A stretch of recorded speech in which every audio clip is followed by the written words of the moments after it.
வணக்கம் நண்பர்களே. இன்று 2 விடயங்கள் பார்க்க இருக்கின்றோம். ஒன்று, அனுரகுமார திசாநாயக்காவினுடைய அரசாங்கம் சொல்வது ஒன்று, செய்வது ஒன்றாக இருக்கிறது. அடுத்த விஷயம், இந்த மின்சாரத்தை நிறுத்தியது எந்த குரங்குகள் என்பது தொடர்பான ஒரு கேள்வி தற்பொழுது இலங்கையில் பொதுமக்கள் எழுப்புகின்றார்கள். இந்த விடயங்கள் தொடர்பாகவே நாம் பார்க்க இருக்கின்றோம். முதலில் முக்கியமான ஒரு விஷயம், ஆட்சியாளர்கள் சொல்வது ஒன்று, செய்வது ஒன்றாக ஏற்கனவே நாம் பழக்கப்பட்டிருக்கின்றோம். ஆனால் அனுரகுமார திசாநாயக்கா அவ்வாறு இருக்க மாட்டார் என்றே பொதுமக்கள் நம்பியிருந்தார்கள். ஆனால் இப்பொழுது அது மாற்றமடைந்து வருகிறது. எல்லோரையும் போலதான் அனுரகுமார திசாநாயக்காவினுடைய அரசாங்கம் இருக்க போகிறதா என்ற கேள்வி எடுக்கிறது. இப்ப என்பிபி ஆட்சி அமைத்த பொழுது மக்களுக்கு என்ன சொன்னார்கள்? வெளிநாட்டு ராஜதந்திர சேவையிலே அரச நியமனங்கள் இருக்காது, அரசியல் நியமனங்கள் இருக்காது என்று அவர்கள் வாக்குறுதி தந்தார்கள். இப்படி பல வாக்குறுதிகள் இருக்கின்றன, ஒவ்வொன்றாய் எடுத்து பார்த்தால் தெரியும். அதே போல வெளிநாட்டு சேவையிலே அரசியல் நியமனங்கள் வழங்கப்பட்ட, ஏற்கனவே வழங்கப்பட்ட அரசியல் நியமனங்களை இந்த அரசு நீக்கி இருந்தது. அப்பொழுது மக்களுக்கு ஒரு நம்பிக்கை பிறந்தது, சரி இவ்வாறான அரசியல் நியமனங்கள் இருக்காது என்று. ஆனால் இப்ப இந்த வாக்குறுதிகளை இவர்களால் காப்பாற்ற முடியவில்லை என்கின்ற ஒரு விடயம் தற்பொழுது பார்க்கப்படுகிறது.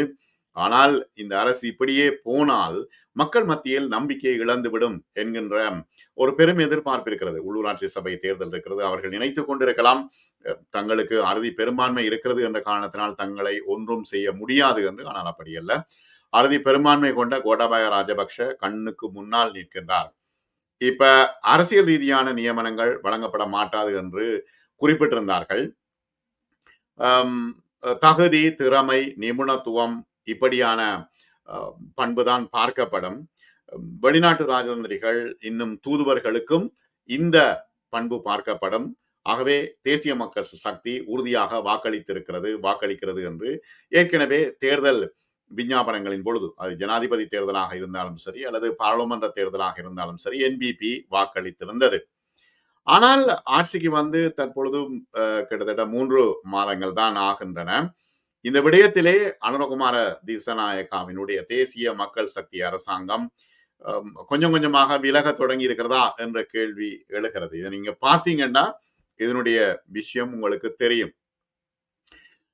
புதிதாக நியமிக்கப்பட இருக்கும் வெளிநாட்டு தூதுவர்களை பெயரை குறிப்பிட்டு கடந்த 30ஆம் தேதி சம்பந்தப்பட்ட நாடுகளின் அனுமதிக்காக அனுரகுமார திசாநாயக்க அரசாங்கம் அனுப்பி வைத்திருக்க அந்த லிஸ்டை அனுப்பி வைத்திருக்கிறது. இதுல அரசியல் ரீதியான பின்புலத்தில் தூதுவர் பதவிகளை பெறுகின்றார்கள் என்ற விடயம்தான் தற்பொழுது பத்திரிகைகளில் மிக முக்கியமாக பேசப்படுகின்ற ஒரு விஷயமாக இருக்கிறது. முன்னாள் விமான படை தளபதி மார்ஷல் உதயனி ராஜபக்ஷ தென்னாப்பிரிக்க தூதுவராக நியமனம் பெறுகிறார். இந்தியாவுக்கான தூதுவராக மட்டும் மகிஷினி கொலன்ன மட்டுமே அவர் ஒரு ராஜதந்திரி.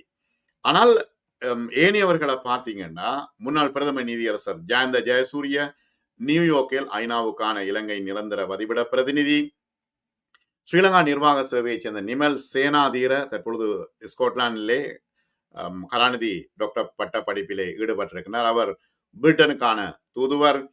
பேராசிரியர் ஜனக குமாரசிங்க ஜப்பான் தூதுவர்.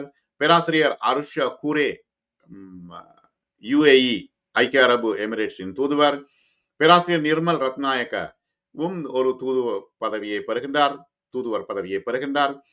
அண்மையிலே ஓய்வு பெற்ற கடற்படை தளபதி பாகிஸ்தானுக்கு தூதுவராகவும், ராவய பத்திரிகையில் எழுதி வந்த ஊடகவியலாளர் ரத்நாயக்க முதியான் சலாகே மஹிந்த ரத்நாயக்க கியூபா நாட்டு தூதுவராகவும் நியமனம் பெறுகின்றார்கள். இதுவரை காலமும் இந்த தூதுவர் பதவிகளிலே இடம்பெற்ற அரசியல் நியமனங்களை ரத்து செய்திருக்கின்றோம் என்று மார்தட்டிய என்பிபி அரசாங்கம் தற்பொழுது அந்த இடத்துக்கு தொழில் ரீதியான ராஜதந்திரிகளை திறமை, சேவை, மூப்பு, தகுதி ஆகியவற்றின் அடிப்படையில் நியமிக்க விரைந்து நடவடிக்கை எடுக்கப்படும் என்று ஏற்கனவே குறிப்பிட்டிருந்தது. அதை நான் இப்பொழுது குறிப்பிட்டிருந்தேன். ஆனால் இப்பொழுது அவ்வாறு அல்ல. அவ்வாறு அரசியல் ரீதியாக நியமனம் பெற்ற தூதுவர்கள் புதிய அரசாங்கம் பதவியேற்றதும் நாட்டுக்கு ஏற்கனவே திரும்பி அனுப்பப்பட்டார்கள். கோட்டாபய ராஜபக்ஷ, மஹிந்த ராஜபக்ஷ காலத்திலே நியமிக்கப்பட்டவர்கள் அனைவரும் திருப்பி எடுக்கப்பட்டார்கள். ரணில் விக்ரமசிங்க காலத்தில் நியமிக்கப்பட்டவர்களும் திருப்பி எடுக்கப்பட்டார்கள். ஆனால் இப்பொழுது மீண்டும் இந்த அரசியல் ரீதியான நியமனங்கள், தங்களுக்கு சாதகமானவர்களை அரசாங்கம் நியமித்திருக்கிறது என்ற ஒரு விசனம் தற்பொழுது இருக்கிறது இலங்கையிலே. அது புத்திஜீவிகள் மத்தியில் இந்த விசனம் தொடர்ச்சியாக பேசப்பட்டு வருகிறது. போகிற போக்கில் என்ன நடைபெற போகிறது என்கின்ற மிகப்பெரிய சிக்கல் இருக்கிறது. இப்ப பல விஷயம் இருக்குது. இப்ப காற்று மாசுபாடு அதிகரித்திருக்கிறது. புலனறுவ திருகோணமலை மாவட்டங்களில் அது உச்சநிலையை தொட்டிருக்கிறது. ஆகவே அதற்கான ஒரு முடிவில்லை. மின் திட்டம் சம்பூரில் அமைக்கப்பட உள்ள இந்திய காற்றாலை மின் திட்டம் தொடர்பாக ஒரு முடிவில்லாமல் இருக்கிறது. இதற்கிடையில் குரங்குகளால் இந்த திடீர் மின் தடை ஏற்பட்டிருக்கிறது என்று மின்சக்தி அமைச்சு ஒரு குரங்கள் மீது குற்றச்சாட்டை சொல்லிவிட்டு ஒரு சரியான ஒரு முடிவை சொல்லவில்லை. பாணந்துறை உப மின் கட்டமைப்பில் ஏற்பட்ட திடீர் மின் தடை காரணமாக நேற்று நாடளாவிய ரீதியிலே 4 மணித்தியாலம் மின்தடை ஏற்பட்டிருக்கிறது. இந்த மின்தடையால வைத்தியசாலைகள் பாதிப்பு ஏற்பட்டன. நோயாளர்கள் பல்வேறு அசௌகரியங்களுக்கு உள்ளாகி இருந்தார்கள். சிக்னல்கள் விழவில்லை, ரயில்வே சிக்னல்கள் விழவில்லை என்று மிகப்பெரிய பிரச்சனையாக இருந்தது. இந்த மின்தடையால் நீர் விநியோகம் பாதிக்கப்பட்டது. குழாய் நீரை சிக்கனமாக பயன்படுத்துமாறு தேசிய நீர்வளங்கள் வடிகால் அமைப்பு சபையினால் நேற்று கோரிக்கை விடுக்கப்பட்டது. என்ன நடக்கும் என்று தெரியாம மிகப்பெரிய சிக்கலாக இருந்தது. ஆனால் இந்த சிக்கலுக்கு காரணம் குரங்குகளா அல்லது அங்குள்ள ஊழியர்களா என்கின்ற வகையிலே தற்பொழுது விசாரணைகள் நடைபெற்று வருகின்றன. நுரைச்சோலை அனல் மின் நிலையத்தின் மின்புறப்பாக்கிகள் இயக்கம் நிறுத்தி வைக்கப்பட்டன. தேசிய மின் கட்டமைப்புகளுடன் இணைக்கப்பட்டுள்ள சூரிய மின்சக்தி அமைப்புகளையும் துண்டிக்குமாறு மின்சக்தி அமைச்சு சொல்லி இருந்தது. இந்த திடீர் மின்வெட்டு காரணமாக ரயில் கடவைகளின் சமிக்கைகள் அமைப்புகள் செயற்பாடுகள் முழுமையாக பாதிக்கப்பட்டன.